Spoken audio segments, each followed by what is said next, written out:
Okay, alright. Hello and welcome back to the Make Lemonade podcast show, brought to you by Lemon Squeezy, as we hope to inspire you to earn money from your own lemonade stand. I'm one of your co-hosts, James, and I'm back here with JR Farr, who is the co-founder and CEO of Lemon Squeezy. Today we're joined by a guest who is Matt Paulson, who is the founder and CEO of MarketBeat, a financial media company with their main newsletter, MarketBeat Daily, being sent out to over 4 million subscribers. They do over 25 million in revenue and they have over 15 employees and have seen rapid growth over the past few years. JR and I speak to Matt about his origin story, how COVID almost 4x'd the business, Matt's advice to people starting out on newsletters today, and why he's so involved in the local startup community. Oh, and we kick this off talking about why Matt bought a company jet. Yes, you heard that right. Over to JR. So, Matt, I've been following you on Twitter for a bit. And then, there's been a lot of these, tweets or things on LinkedIn, like, we are so back, right? So you do this, we are so back. It's a picture of a private jet with the MarketBeat logo on it, which is your company. And so I sent this to James and I said, what the fuck? How do you have a jet? So I got to hear the story of how and why and wow. Yeah, I bought the plane about a year ago, which was kind of the perfect time to buy one because up until the end of last year, you could take the full purchase price of a private jet and kind of deduct it all in kind of the first year. Let's say you have a $4 million jet, just for the sake of numbers. Last year you got 37% of that back as, a tax deduction. So, the down payment was maybe, $800,000. So you get, your tax deduction covers your down payment and then some, which is pretty cool. The other thing I learned about private jets is you can finance them on like a 25-year amortization. So my payments on it are 10, 15 grand a month at most. So it's very, very manageable to own. And the only thing that really sucks about it is maintenance because, if a coffee pot is in your office, it costs, a couple $100 to replace. If a coffee pot is on your jet and it breaks and needs to be replaced, it's like $6 grand. So what's it cost, Matt, to fire that puppy up and get it going? Like, is it like a trip is certain amount? It's like minimum, certain amount?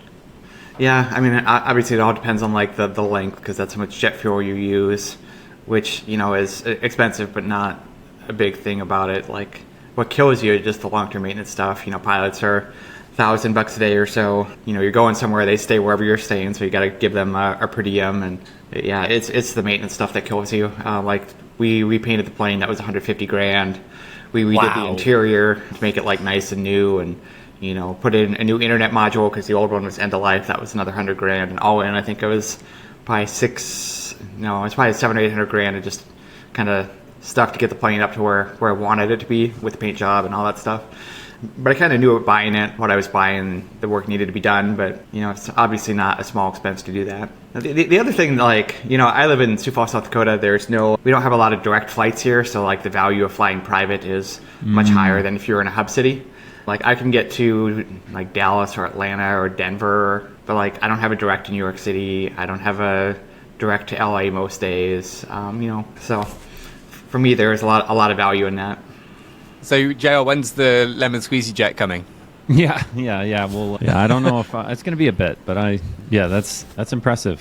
I guess bringing it back down to like us peasants. Let's talk about you, Matt. Like we just ended, with you getting the jet. So what's the early days of Matt, the very beginnings?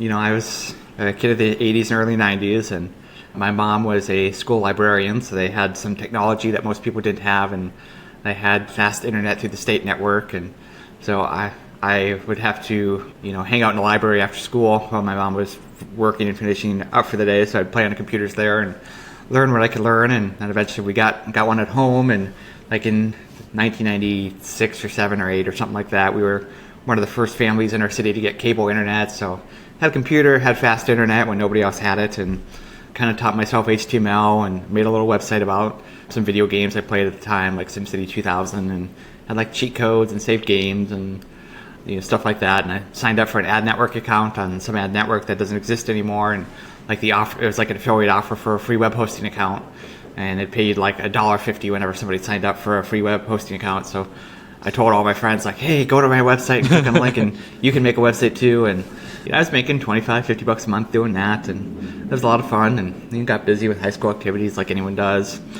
went to college, was in a small town, not a lot of job opportunities, and the choices were work at the grocery store, work at the university, or work at McDonald's, and none of those were all that appealing to me. So I thought, well, I know this technology stuff, maybe I can make some money on the internet. And initially I kind of started doing some freelance writing work for some sites online. Like I worked for the school newspaper. I thought, well, school will pay me to write, maybe somebody else will pay me to write. So did that for a year or so.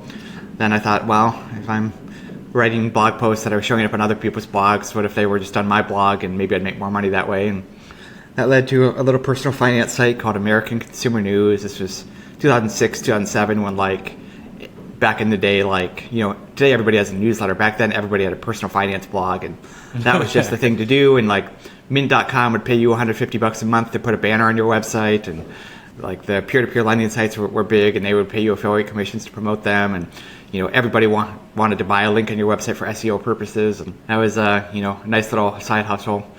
I grew that blog to 50 or 60 grand a year by 2008, and I thought, well, maybe I could do some more of this. So graduated college, took a day job for a few years, launched a bunch of other sites in a lot of different categories. The one that took off was a website called AmericanBankingNews.com, which I figured I'll write about savings accounts and stuff like that.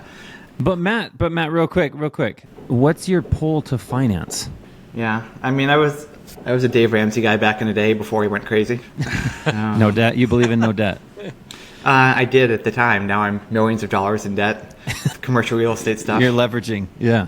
Yeah, millions of dollars in debt on a plane alone, and probably another, I don't know, at least 20 million in debt in commercial real estate stuff, probably more than that. But I try not to think about it. I was into Dave Ramsey, was into personal finance books, and trying to graduate college debt free, and I did that, and wanted to pay off my house really quickly when I bought it, did that, and kind of had the hobby, right? And I figured, I had the one site that was making me 50 grand, and I thought, well, let's make a bunch more sites and see if we can double or triple this. And I never really had success outside of the finance category. I had an audiobook directory I made that would send people to Audible, and I'd try to get commissions on audiobook signups, and that didn't really go anywhere. I had a press release site that I grew, but then realized it's a really crappy industry and sold it off. But it was the American Banking News that I later renamed to American Banking and Market News, so I could write about the stock market.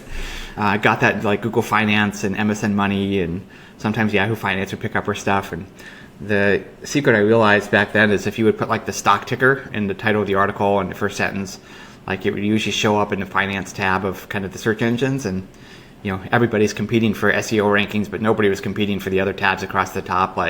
None of the SEOs are saying I want to rank in Google Images or Google Shop. Well, now they're saying Google Shopping, but back then it was just on nobody's radar. So I thought I'm going to take over the Google Finance tab, and I did for a while. There was one point in 2013 or so, I think we were about 30% of the results in Google Finance, because we just had a bunch of news websites that were all kind of talking about stocks, and then I had some automated financial content back then so we'd publish hundreds of articles per day. Wow. Very gray hat, black hat kind of stuff in today's world. But in the news section of finance pages on Google, we were about 1 out of 3 results, getting a couple 100,000 hits a day from Google. It was fantastic, and obviously they wised up to that at some point and it stopped working. But that was kind of the thing that got me to $1 million a year with the business. So it's interesting though, because what James had kind of dug up was during college you start what we thought we saw American Consumer News, or this is kind of your finance blog. But that kind of led to this inception of MarketBeat, which is your company today, right? So what was interesting that James had found was it looked like in 2011 you had lost half the traffic, and that's where you pulled out the news side, and then you were really worried about platform risk, so you created a mobile app and browser notifications and all these different accounts and YouTube channels to kind of push the business. Is that a good way to kind of summarize? And that's what kind of led to MarketBeat goes out and, all that starts to happen?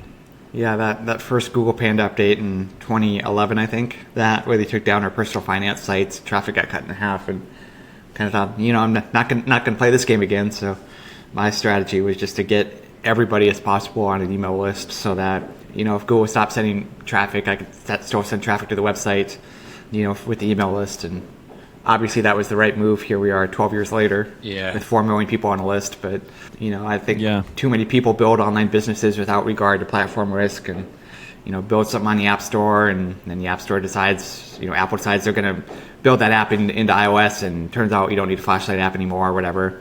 Same with search engines. They pick winners and losers all the time. And, 10 years ago, like, we were all playing games on Facebook, and now nobody's playing games on Facebook. And, you really want to try to build a business that's not reliant on the whims of some big tech company that's, How do you avoid that platform risk? Is it a case of just spreading yourself as many places as you can, or is it a case of just picking those that are more resilient to not being on the big tech platforms, like email, for instance?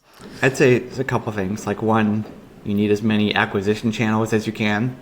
Yeah. So today, we advertise on Facebook and Google and Bing and Taboola and a bunch of finance networks you've never heard of. We have an SEO play. We have partnerships where other people advertise our list, and really try to get as many people into the top of a funnel as possible from as many different places. And then the other thing is we try to build our audience on platforms that are not company specific. So that's email primarily, it's SMS, it's push notifications. Because really with these types of things, for the game to change, all of the companies need to agree on it, and that just typically doesn't happen. So email has been around for almost 50 years and no sign of it going away. And, every few years somebody says email is dead, and here we are, 20 years of people saying email is dead. So, don't feel like there's a lot of platform risk with it. And, if there is, we'll move on to the next thing. Mm-hmm. Mm-hmm. And what were you feeling back in 2011? Because you hadn't left your full-time job at this point, right? But you had lost half your traffic to your business. It wasn't until 2012 that you decided to sort of reevaluate and quit your job to go all in. Yeah, I was thinking really hard about it in 2011 to quit my job, and losing half my traffic scared me off from doing that. So that pushed that plan back about 18 months. But, I recovered from it, probably within a year, and grew from there with the finance stuff. And I only quit my day job when my kid was born. And so at the time, I had my day job, had my business. I was finishing a graduate degree, and then I had a kid. And I don't have time to do all these things. What's going to go? And talked to the wife about it, and it's well, my business makes this, my day job makes this. I really want to finish my degree. Our kid was in the NICU because he was premature, and gotta quit one of these things, and I think it's the day job. And she was a lot of our other family members weren't super supportive, as you might expect, but my wife was always on board and fully supportive, and she's well, as long as we can pay the bills, go for it. And I was really appreciated her support back then. So Matt, during that time, I guess when you quit, then is that when you rebrand to MarketBeat and you come up with this idea of let's start building a newsletter? Was was it very narrow focused? Was that kind of your initial thought, or was it more just this is what the market's doing, this is where I see things are kind of going, I'm just going to start here and see where it takes us, you know what I mean? And then from there you started to build on it. Yeah, so we started building the email list in early 2011 on American Banking and Market News. And then for a little while, we switched to another brand, which is awful, called Analyst Ratings Network, because our whole thing was we would send out the stock recommendations that Wall Street analysts would issue. So, if you Google upgrades and downgrades, it's those kind of things. Because I could automate that newsletter and send it out without any work. So we'll just make a website for this, and then all my other personal finance investing sites will flow into that. And then I went to our friend Rob Walling's conference in 2015, MicroConf. People are what do you do? What's your business called? And it's and they nobody could remember the name Analyst Ratings Network because it's a mouthful and it's just forever and it takes forever to say, and nobody could get it right. Nobody, not a person could repeat it back to me properly. And I don't know if it's just me mumbling or if the name is just really that bad. But after that conference, I was I got to change the name of this thing. So I went to Cito.com, and there was MarketBeat sitting for $9,500, and the rest was history. And I think the only reason it was that cheap is because the Wall Street Journal used to have a column called MarketBeat, but they discontinued it in 2013. They let the trademark expire. So I found a domain name, I looked it up on Trademarky or whatever, and this isn't trademarked. Maybe I can use this. So bought the domain name, and we got a trademark on it now. So I have had that name for 8 years now.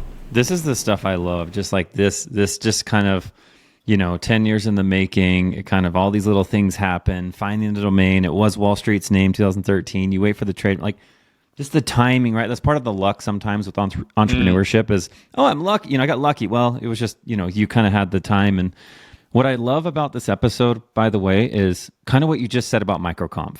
You're in an industry which is finance, stock market. It's not so techy, right? And SaaS and it's a newsletter. And obviously there's a huge newsletter craze, which we're going to get into.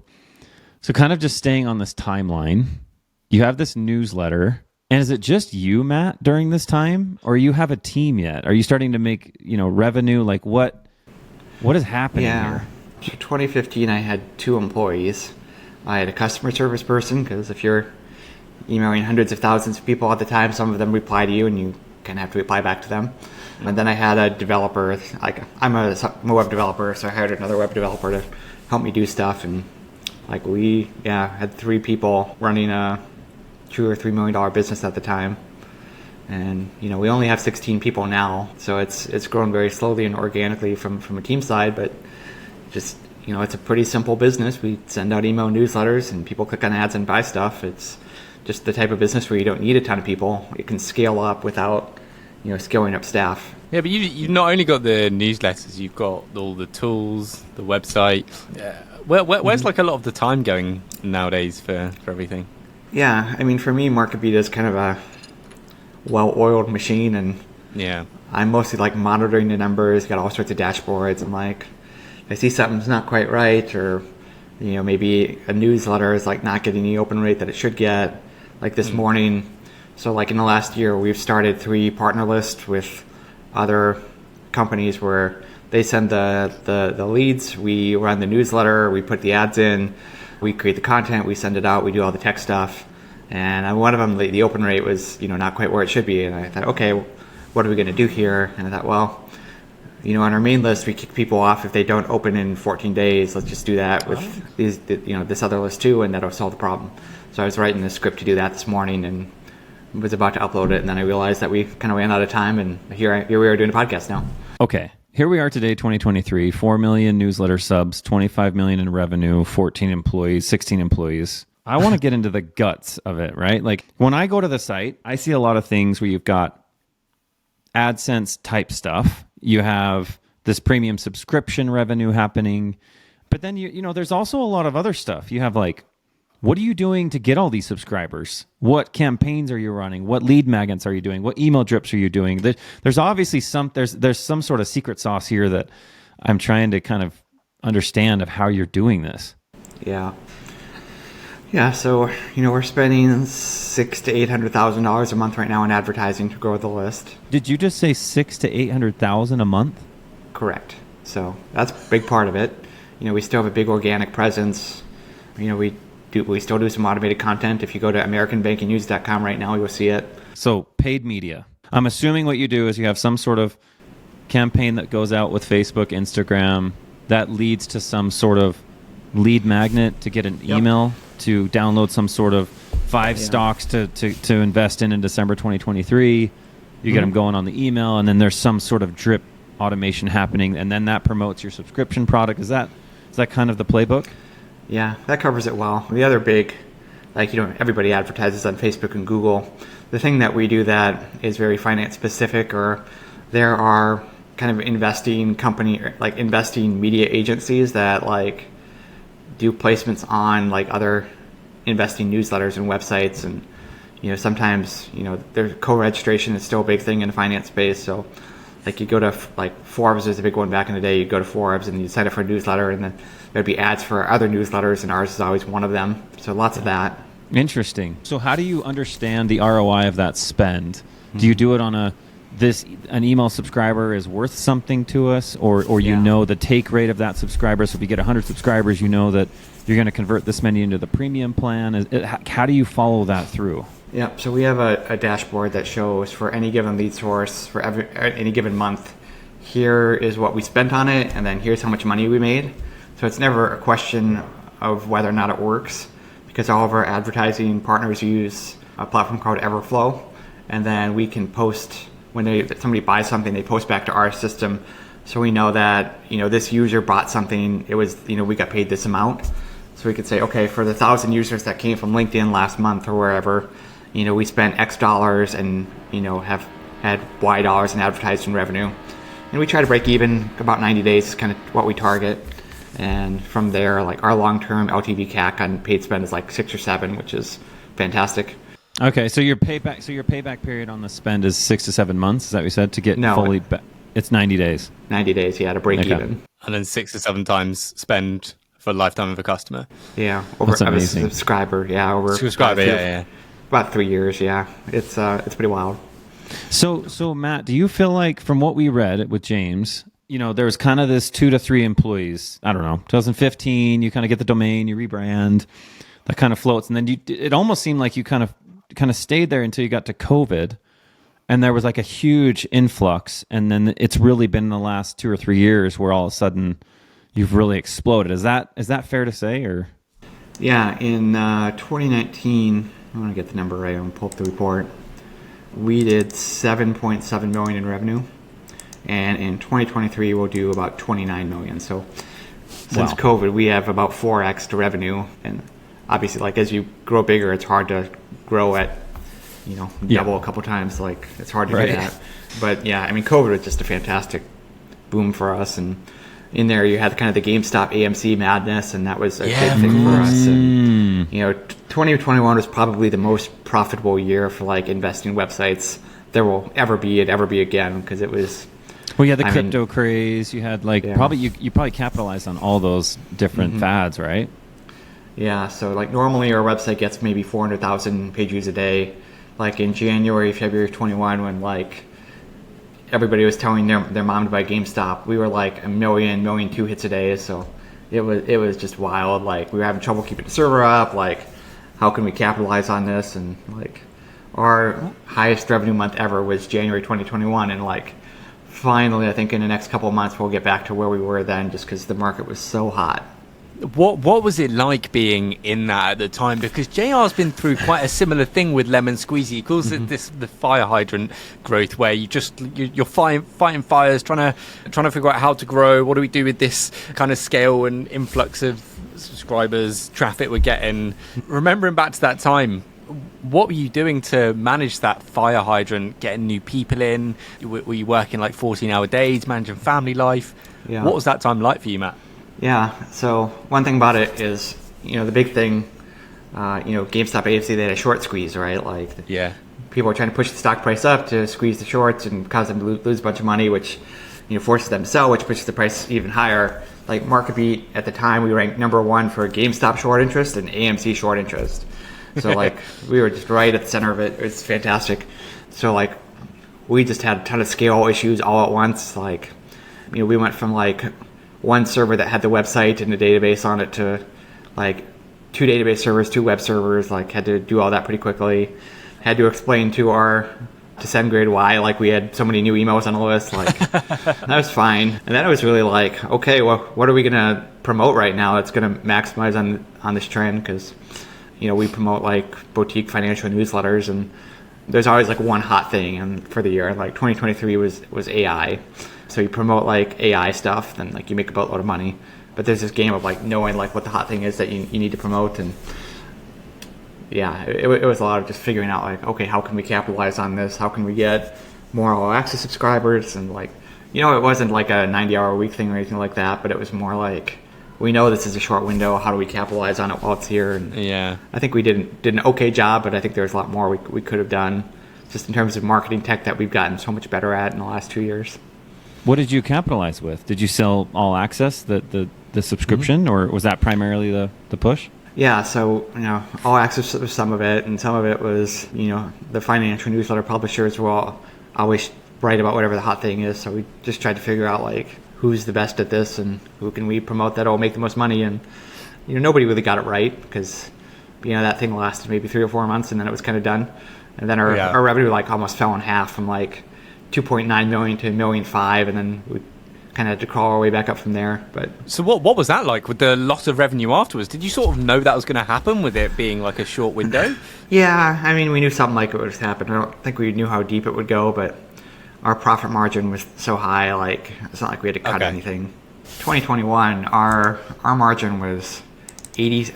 Let's see, what was it? It was our profit margin was 72% that year. So.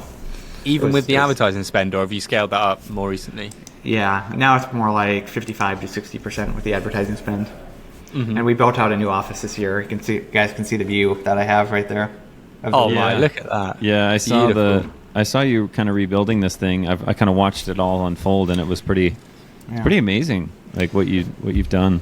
Yeah, so spending $3 million on an office has kind of torpedoed our profit margin this year, but next year it'll be fine. Is that all in? Are you done now? Is $3 million the?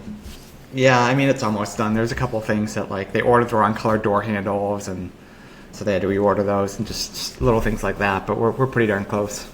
Hey Matt, I didn't think offices were trendy and cool anymore. This one is. It's got a 500-gallon fish tank in it. It's got a speakeasy in it. Has it? Like That's two cool. espresso machines. We have a garden room. We got a gym. All sorts of cool stuff. Like my theory is like if you make an office like that's cooler than people's houses, then they'll want to come into work, and I think that's true. What's your view on like remote work versus an office? Because JR, Lemon Squeezy fully remote? Yeah. Yeah, fully remote. I work at home, but I really struggle with it, to be honest, Matt. I don't like being at home all the time. I've actually had to hire a desk in a local co-working space so I can actually get out of my house. So what's your view on like remote work versus the office since you've spent this money on the office? Yeah, most people at MarketBeat work in the office 2-3 days a week.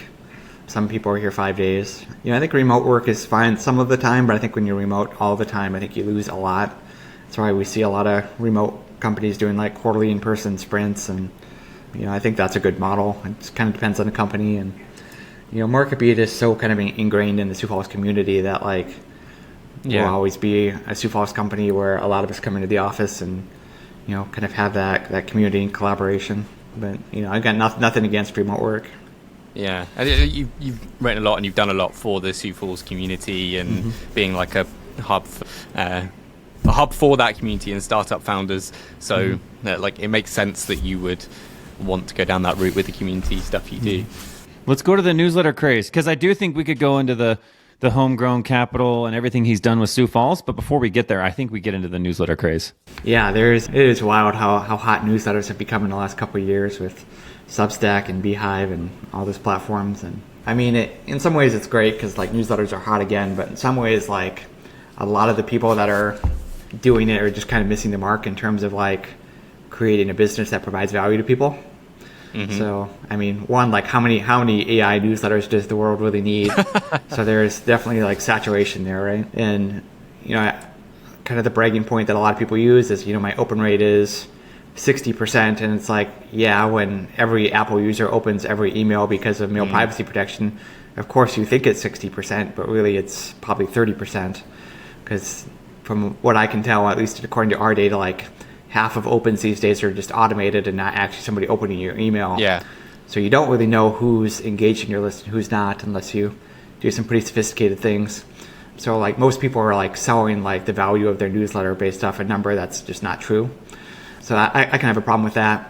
The other thing is like, so much of the advertising that is out there for the kind of new generation of newsletters is kind of following the morning brew, the hustle model where it's kind of brand sponsorships to brand advertisers that are just really big companies. And I struggle to think that they're providing like the value they're charging for in a lot of cases, because if you don't really know your numbers and you aren't really sure like if you can prove anybody bought something, like how sustainable is that? So I suspect we'll see a washout in the next 12 to 18 months, because there's always a washout once people realize like game is harder than they think it is. And Matt, let's go the inverse on that. So I tend to agree with some of the things you're saying. So when you talk about ways to monetize a newsletter, which we'll get in maybe in a second about how you would think about starting one and what you should, I'd love to hear your advice. But like, how else do you monetize? Is it more what you're saying, where you build a premium offering and you have more advertising publisher kind of relationships, partnerships? What is it that you see? Yeah, I mean, we've always been kind of a performance advertising business, so we typically only get paid when we sell something, which is really great when there's a fantastic match. And when there is not a great match, we send advertisers away because we tell people, we don't think anybody's going to buy this. You shouldn't advertise here. So it creates a lot of alignment between the advertiser and the publisher. So I mean, that's kind of what we do. Like it'll be a stock brokerage that says, hey, we're looking to grow our user base. we'll pay you X dollars per new account, and we'll say, no, that's not good enough, you need to pay us this. And maybe they'll say okay or not, and we kind of develop that deal and promote them for a while, and there's alignment there, right? So Matt, in your like revenue like breakdown for you guys, do you have a percentage of what the all access kind of premium subscription is versus your quote unquote, what would you call that, your publishing revenue, advertising revenue? It used to be more 50-50, and now it's really shifted kind of 80-20 in favor of advertising. Really? Because there is just so much demand out there, and like, if we sell one product, it's MarketBeat All Access, and people don't want to hear about your product every day, just because you get fatigued on it pretty quickly. So we think, okay, maybe just generally speaking, like maybe we email about MarketBeat All Access once a week, and the other 6 days we email about something else, because you can only talk about the same thing for so long before people just get sick of it. Yeah, well, and we also live in a world now too where people's attention spans are, they last maybe 5 minutes, so they need to switch it up.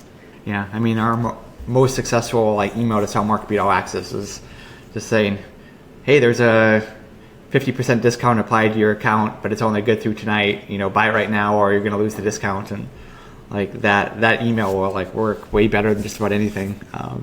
Interesting. And do you have sort of the same advertisers that advertise with you, or like are you selling slots in the newsletter? Is it? I'm gonna guess there's more sophistication than that to the way you sell advertising, Matt.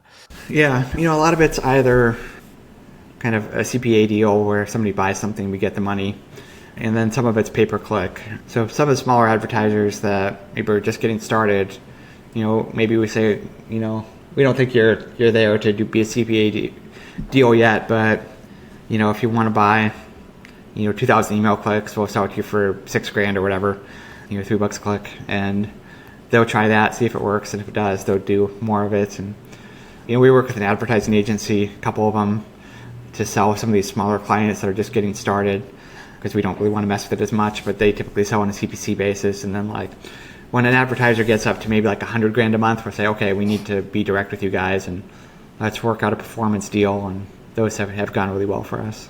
And what would you say to people starting out newsletters that are scared of doing that model? They do these brand advertising deals, they sell slots for a certain amount, and they're like, yeah, but if I go to the cost per click model, then I've got to kind of guarantee these clicks. Is that sort of the misalignment in value that they give into their audience or to their sponsors? Yeah, I think what we do is probably harder in some ways than selling to brand advertisers, but I think that's also a lot more sustainable. One thing about us is like we don't have an advertising sales team. I got a guy named Will who does all of it, like, because it's the same advertisers every month. It's just, okay, send a new creative over, we'll put it in our system. You think of like The Hustle and those kind of things, like they have massive sales teams, right? Like each person is supposed to sell like $1 million a year, and they might have 30, 40 salespeople. Like I got one guy, and that's all we need. And I keep telling him, like, dude, we got to get you an assistant. He's like, nah, I don't know whether you do it. I think we're good. Just because it's same advertisers coming back month after month. We're adding, tons of new subscribers every month, so they're always hitting new people. And, we've had some of the same people for advertise every month for 8 years. And just you don't really see that. And so, like, once you get it going, it's fantastic. But well, what about starting there, Matt? I mean, we're kind of going about this backwards, but like, I don't know. If it's like, hey, give me like the 5 most important things. I'm just starting out. I have a newsletter. I'm in this industry. Just give me the 5 things I need to do over the next, to just get me successful. What would you say? I think the big thing is finding like an advertiser you can develop a long-term partnership with that's kind of in your niche, or like something you really believe in, and like go find that company and say, hey, we want to promote you guys. That way you can create content about them and be authentic and really provide value and sell them on the idea. I think that works much better than, just trying to get the brand advertiser of the week that's got budget to spend. Yeah, it's really thinking about like what are the products that I believe in, that I love, that I think my audience would love too, and then like finding those companies and making deals with them. How about a hybrid approach of brand advertisers and the cost per click ones? Yeah, I think it's fine. What works for one company isn't going to work for another. And, we're not really going after brand advertisers because that's more work than we want to do. But, it works well for some people. I mean, the Morning Brew got to $70 million doing that, right? So they clearly know what they're doing. Yeah, that's true. And what about the types of newsletters that would work well for people? Because you're saying there's a lot of these trends that are coming and going. The world doesn't need another AI newsletter. What are some markets that are going to stand the test of time? You're obviously very involved in personal finance. Could someone start a finance newsletter with a certain spin on it, or are there certain opportunities you thought, if I wasn't doing this, I might go down that route? Yeah, I mean, you definitely want to be more niche down because we don't need more general publications in the world. We got plenty of those. It's like, what can you create content about that's got a unique spin on it, is not been done 1,000 times over, but then also has like a base of advertisers that want to reach that audience. Typically, if you can write to people that have money, that's kind of the golden thing. Is I always think of probably 8 or 9 years ago, I tried my hand at the golf industry because those people typically have money, they have free time, they spend money in golf clubs and equipment, and that'd be a great opportunity for somebody. Yeah, you're right. Are you a golfer yourself, Matt? No.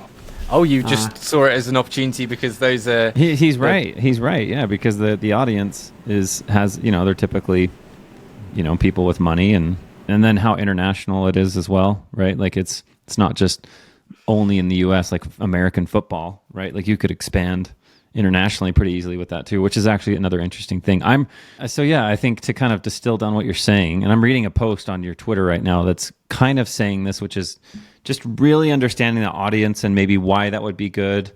I'm actually curious, Matt, on the publishing frequency. So you said a good time to do it is 2 to 3 times a week. Is that enough as you get going? Is that kind of, and then you expand from there? I mean, obviously you're sending emails, 7 days a week now? I assume. Yeah. Yeah. Multiple newsletters. All email once a day. Sometimes some of them take weekends off, but yeah. I mean, I think you want to email as much as possible without pissing off too many of your readers, and that frequency is typically a lot more than you think it is. You might email 5 days a week, and somebody might open 2 days a week, and that's fine. I think a lot of the newsletter people are tech people who hate advertising. They hate getting email, so they think, oh, my audience isn't going to want 5 days a week worth of email. But every single one of them makes the mistake that you are not your audience. They're different people with different interests and different hobbies and different email habits than you. So you might not want 5 emails a week, but maybe they do, and you won't know that until you email 5 days a week and see what happens. Interesting. Yeah. Cool. Well, Joe, any more questions about the newsletter business, the crazes, everything that's going on? Or can we talk about everything else Matt does because he's a busy guy? No. We can move on, James. We can move on. So, Matt, I mentioned everything else. You've got startup Sioux Falls community you started in 2019. You're an investor with Homegrown Capital, which was a 70 million fund to invest in tech startups in the Northern Plains. You serve on the board of a couple of companies, and you've written books as well. With MarketBeat going on, why are you so invested in doing all this other stuff, and how do you make time for it? Yeah, I mean, I tell people I'm a guy that does a little bit of everything, and some of my other businesses like Homegrown Capital, I got a great partner in it, and I'm kind of the brand behind it, locally. I'm kind of a big name, and we were able to raise a bunch of money, but my partner Tim does most of the work, and sometimes I help find companies, and he does a lot of that. So it's that's a 5-hour a week deal for me. Startup Sioux Falls, I'm just a board member, so I go to 2 meetings a month, and that's it now. But 4 years ago, our startup community was, I don't want to say in shambles, but not a good spot, and I was not impressed with the efforts that were going on then, so then I'm going to make my own thing, and then once everybody realizes this is the right idea, I'll hand it off to the nonprofit people that could run it, which is what we did, and we got the city to give us an old downtown building. We remodeled it, made it cool, so now we've got a 6,000 square foot building that's a co-working space and event space, and we're too small to have a WeWork or anything like that, so we made our own. And yeah, I did some books for a while. I have an email marketing book out there. I did some other ones, but the email book is the only one that I update because it's just not profitable to write books unless you're like Stephen King, right? But it was fun while I did it, but not going to keep doing that. And when you got a $30 million business on your hand. Yeah, you've got the typical entrepreneur trait, which is in 2019 you've got a $7-8 million business, and then you're like, I see a problem and I want to fix it, so I'm just going to go ahead and do it, despite this other thing taking all of my time. Yeah, I mean, it only took a year before I handed it off to nonprofit startup people in town. Was it hard to start? What did you do differently to bring together? Before, we had this like 40,000 square foot building on the edge of town that was like next to a tech school, and like nobody wanted to go there or office there because like it was not a cool place, and like all the government like alphabet soup organizations were there, like the SBA and like the Governor's Office of Economic Development. And if you're like running a startup, those are probably not the people you want to hang out with. So it's like, this place needs to go away, and we need to do something that's just for startup people. And it turns out that was the right answer. So like I started kind of on the community side, like, okay, let's build an email list, let's do in-person events, let's make a Facebook group, we'll do socials, we'll do networking events, and like really create a buzz, because the other place that we had before like had no buzz, and like we had office space and like nobody wanted to rent there, and like, wow, this isn't working. So kind of created the community, created the buzz. Like I just had my assistant Marine like do all the event planning stuff, so like I didn't really have to do that much. Created a resource guide, had made a list of mentors people could hit up and get advice from, and that all worked really well. Kind of the stuff we needed, and the nonprofit people in our city kind of realized that, and our Chamber of Commerce people realized that, and we kind of said, okay, how about we try to move this downtown, and tell all the alphabet soup people, like, you guys can just go rent office space somewhere else, you don't need to be here.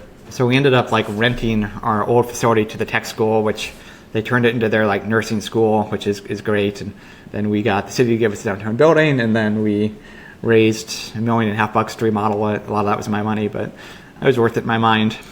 Matt, why is doing all the community stuff so important to you? Because you list out your goals in your About page as well. You've got one goal, which is about the growth of MarketBeat, makes sense, but it's also about establishing the entrepreneurship hub in Sioux Falls, build a permanent home for your church, run for elected office and be a key leader in the community, redefine what effective philanthropy is in your community. So much of this is to do with your region, your community. Why is it important to you? A lot of it is because there are a lot of people in our community that have done things the same way for a long time, and they say something can't be done, or it's too hard, or can't solve the problem. Like during COVID, like our JCs used to run a community fireworks show, and they said, too hard, can't raise the money, can't do it. And I was like, well, what does it cost? And it was like 20 grand. So I called my buddy Kevin and said, hey, I'll put in 10 grand if you put in 10 grand. And he said, okay. And so we've been sponsoring the community fireworks show for the last 4 years, and our buddy John runs it, and hires the fireworks people, and they get bounce houses and food trucks and a whole bunch of stuff like that. And every 4th of July there is the MarketBeat and Creston Capital community fireworks show, and like I don't know why anybody would say that's too hard. Like 20 grand is a small number in the grand scheme of things. So, and then like you solve the problem, and like so there's a lot of stuff like that in my city. For those listening who are also in small communities that they feel like things need to change, what's like things they can do when they don't maybe have a business that can invest the money in? What can they do to make change within their community? Go make the money first and then do it. That's the easy answer. I mean, honestly, like when I didn't have the business, like nobody listened to me. But money talks, basically. Money talks, yes. Mm-hmm. It's the world we live in, I guess. It's a sad reality. What do you do for fun, Matt, outside of work and philanthropy and investing and your kids? Yeah, I was playing Age of Empires 4 for like 2.5 hours last night. That was a lot of fun. Ride my bike when it's nice out. We have a great bike trail here in town. Every Saturday I'm doing something with my kids. Hey, what do you want to do today? Let's go to the Science Museum. Let's go to the trampoline park. Let's do, like, all right, let's go. So I have a lot of fun with my kids on weekends, and just a little bit of everything. I love that. Matt, you've been great, man. I've really enjoyed this chat and getting to know you and your business, and like the stuff that goes beyond the business, which I didn't actually think we would talk much about, but the more I'm thinking about it, the more I'm interested in you and the stuff you do in your community. Joe, have you got any more questions for Matt or anything else that we didn't cover in this episode? No, we covered everything. I think the big takeaway is just, it's, you see this time and time again. So, Matt's where I think like typical businesses, this is kind of the path, right? Like not every business is meant for large VC checks and big fundraisers, but also, if you don't give up and you just keep pushing. I mean, Matt what is it, Matt? It's been 12 years since you've been building this. And so if you just kind of keep digging in and making progress, like you kind of have to put the work in, right? If you want this, this is what it takes. And there's nothing sexy about it for the most part. Like, there's the rare unicorns, there's the rare things that happen, but it's just kind of with perseverance and just time, like you eventually kind of break through. And so I think this is another great story. And Matt, I appreciate you like being super transparent about your numbers and the business and 100%. Spending, almost $1 million a month in paid ads, which is crazy. And it's been great. And hopefully we can kind of stay in touch. Yeah. Thanks for having me on. Enjoy the show. Enjoy the other episode I listened to, and hopefully we'll run into each other again soon. Absolutely, Matt. Thank you so much. Okay, all right.